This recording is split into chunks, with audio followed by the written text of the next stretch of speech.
Welcome to Conversations. I'm Muqtedar Khan, your host, and today I'm going to talk to you about Donald Trump's astonishing statement that he has made publicly that he is going to basically ethnically cleanse Gaza of all Palestinians, move them out permanently, and he is planning to move them somewhere, either to Jordan or Egypt or some other country, perhaps maybe to Greenland, maybe the United States. Why not move them to New York? But anyway, so I want to react to that statement, which is perhaps one of the most thoughtless comment he has made. First of all, it's quite cruel and against international law. All international law that deals with wars and refugees, etc., renders it illegal to displace people from their homes, even during conflict.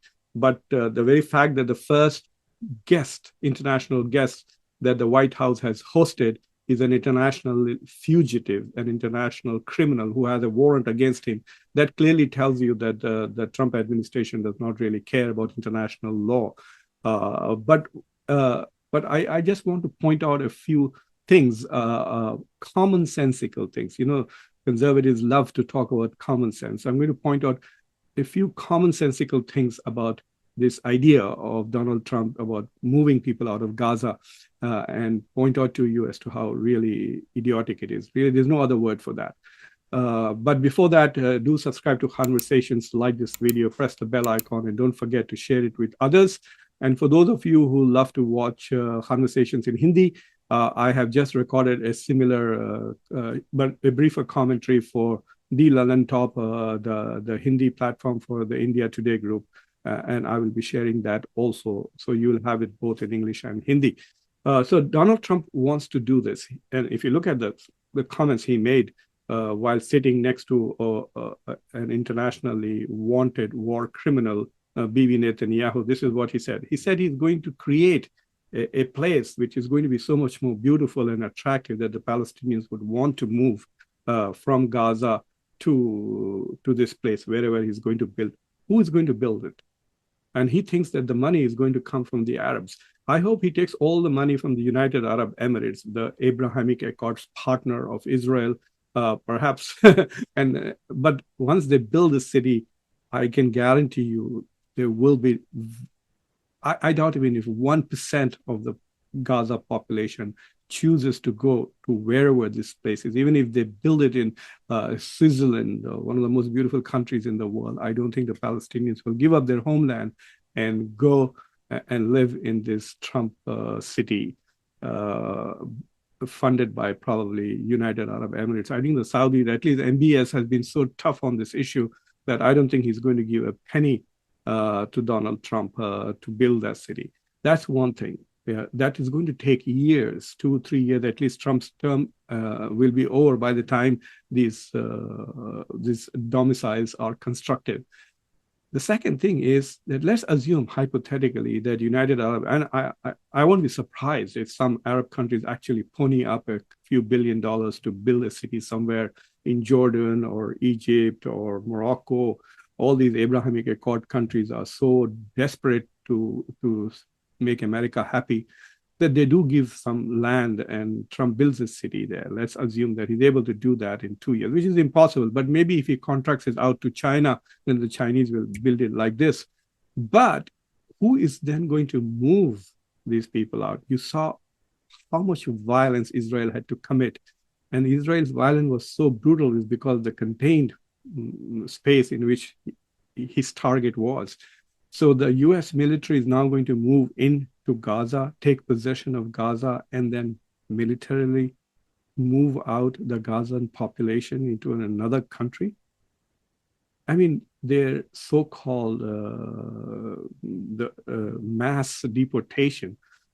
Apparently, right now, the average of Donald Trump's per-day deportation is less than the average of per-day deportation under Biden, whom he has accused of being incompetent when it comes to deportation. So Trump administration is averaging about 300 plus people per day, whereas apparently Biden was averaging more than 400 per day when he started deporting people. And I don't think Trump will ever catch up with the amount of deportation that Barack Obama did. So they can't deport people out of the United States, helpless people, and he's going to go to Gaza and then have another war with Hamas.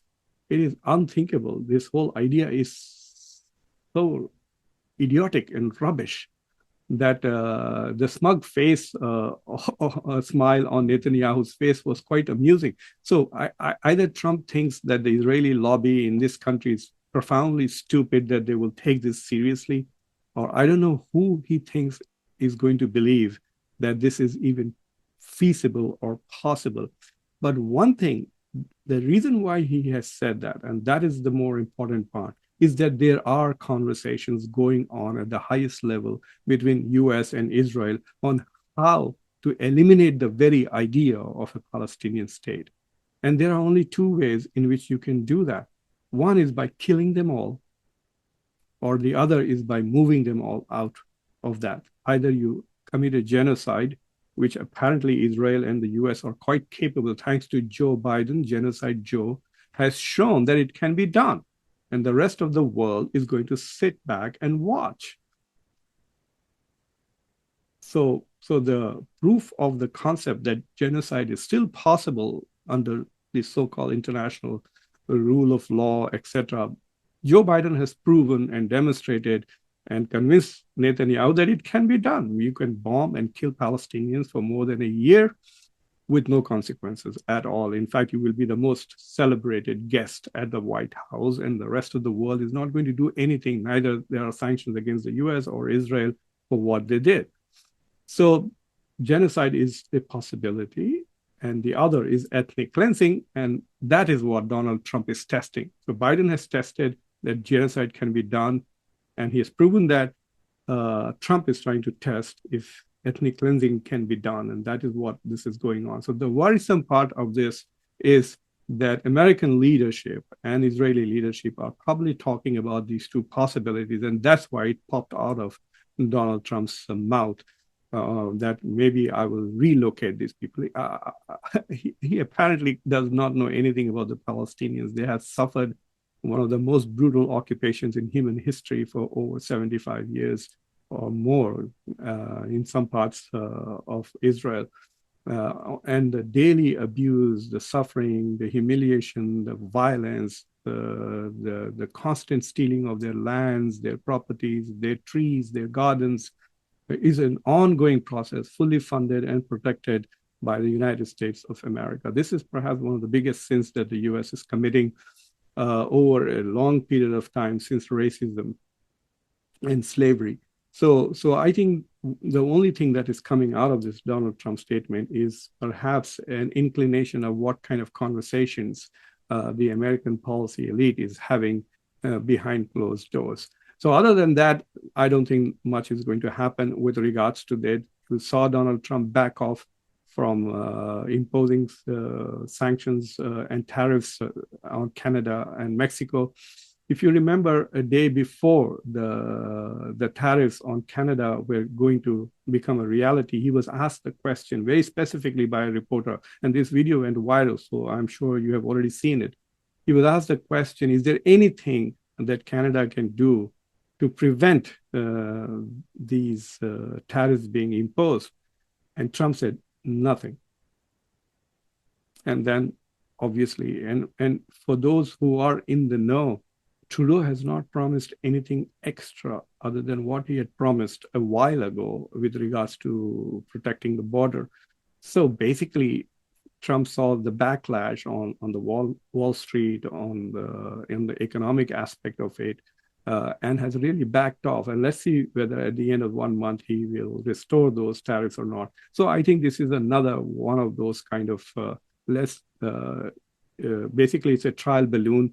And this is one way of putting pressure on Saudi Arabia, I think, to come forward and give billions of dollars to Israel and also invest in the United States in order for him to back off. So I think this whole thing about Gaza is a way of pressuring Saudi Arabia. And other than that, there is no substance in what Donald Trump is saying. So I hope you found this conversation thought-provoking. So please subscribe to the channel, like this video, press the bell icon, and don't forget to share it with your socio-political network. And those of you who prefer to listen to my commentaries in Hindi, make sure to catch up, look at the Hindi video either on my channel or on the Lalan Top. So anyway, take care. Thank you very much for watching.